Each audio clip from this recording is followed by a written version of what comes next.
Hi and welcome to The Winning Factor. I'm Alan Aitken, and on this show each week we take a look at a couple of upcoming races in Hong Kong and try to isolate a key ingredient in the race that we might look back on later as having been a path to finding the winner. Well, Saturday this week in Hong Kong, and the first race we're going to take a look at is race 3.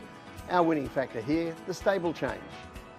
Well, I think punters will find quite a few horses to like as chances here. Sha Tin seems to be getting near some winning form. 70-70 with Zac Purton booked is an interesting engagement. That horse coming back from injury. Down in the weights, we've got horses like Golden 4 and Mr. Magellan, who has drawn a gate here. They have chances. And then there's Relentless Me. And he's the horse that interests me most. He's had a stable transfer. With Chris So, he won 3 times, and now he's with Douglas White after the horse's form tapered off a little last season, but he has become very well handicapped now as a result. Now we're taking a look back here a year ago, in fact, to the same meeting in 2018, and here we see Relentless Me finishing second, very competitive in a Class 3 grade race off a 63 rating. Now he is down in Class 4 these days and off a much lower handicap mark. Now, even when he got that class drop late last season, Relentless Me was a little bit disappointing, but I think that he could be livened up by the switch of stables. He has had a barrier trial since joining Douglas White, but I'm not going to show you that. I don't think we'd learn an awful lot for it. He followed the field around pretty much most of the way and didn't wear his blinkers there. However, he did have blinkers in a piece of work since then on September 16, and we're going to have a look at that. Now, he is on the far side. He's obscured by the outside horse Bond Elegance through a lot of this gallop, but he does look a lot sharper here for Douglas White, and I think that's a better guide. He had the blinkers on in that gallop, and he's going to have the blinkers back on Saturday. And on the map, with that extra little boost, especially from the blinkers, he will be with the lead or in the lead here. He has led in the past for Joe Moreira, who rides him on Saturday. And I think, as you can see on the map, having some tactical speed is going to be crucial to the outcome of this race. So our tip in race 3, Relentless Me. His winning factor, the stable change. He's become particularly well handicapped, this horse. I think we've already seen that the move to Douglas White has rejuvenated a couple of careers, and I think he could be another one, with Joe Moreira lining up here to ride his first winner for the new trainer. The second race we're going to take a look at is race 10, and our winning factor here, the Jockey. Now this is a 1400 metre Class 3, and the horses which are going to catch the eye here as possibilities are Regency Bobo with Zac Purton, preferring him this time to the horse that Zac rode to beat Regency Bobo last time, Cordyceps, who nevertheless remains in the chances. Charizard, who finished last season with a win, and down in the weights we've got Beauty Energy and the lightly raced Flying Victory for Joe Moreira. Now for me, the ones that stick out amongst that group are the top and bottom, the Regency Bobo for Zac Purton and Flying Victory for Joe Moreira.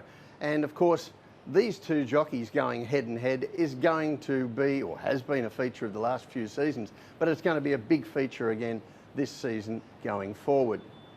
Now, first of all, we're going to take a look at their most recent runs, and in race 10 this season, nobody could possibly have missed the run of Regency Bobo under Dylan Moe. He was slow to jump and then spent his entire race circling the field and still managed to hold on and finish third in the pink and red colours here.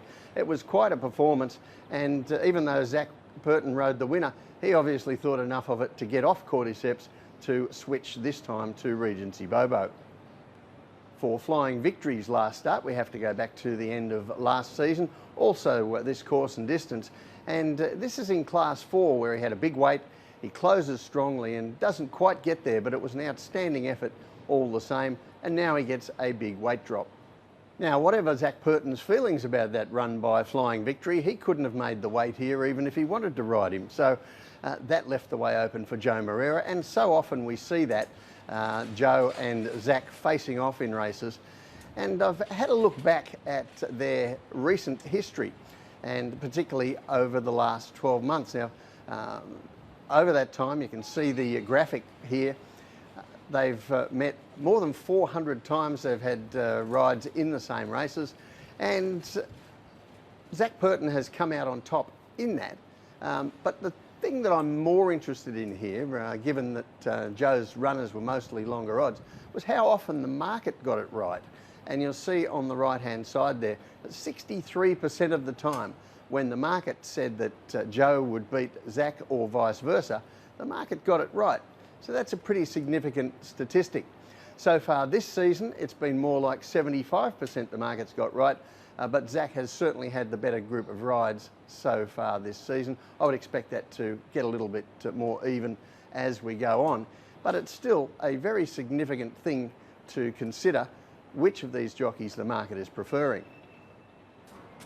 And I think in this head-to-head between Purton and Moreira, I think Purton is going to be the one the market comes for with Regency Bobo, especially when we take a look now at the map. Now, there isn't an awful lot of speed here, a little bit of pace out wide that could make things a little bit interesting, but Regency Bobo, he hasn't been as reliable at the jump recently as he was once upon a time, but I think with the top jockey Purton going on, I expect him to jump well and find his usual place in front here, dictating the terms, while you can see out wide there, Flying Victory and Joe Moreira have a nightmare set of options from a wide gate, and Joe will have to be at his most magical to get the right run. So the tip race 10, Regency Bobo. His winning factor, the jockey. I am very scared of Flying Victory with that lightweight, but I think the map indicates Regency Bobo will be the one that the market goes for. And as we saw in those statistics, when the market goes for one of these jockeys when they're head-to-head, that tends to be a very powerful guide. Well, that's it from the winning factor this week. Good luck on Saturday. We'll see you next time.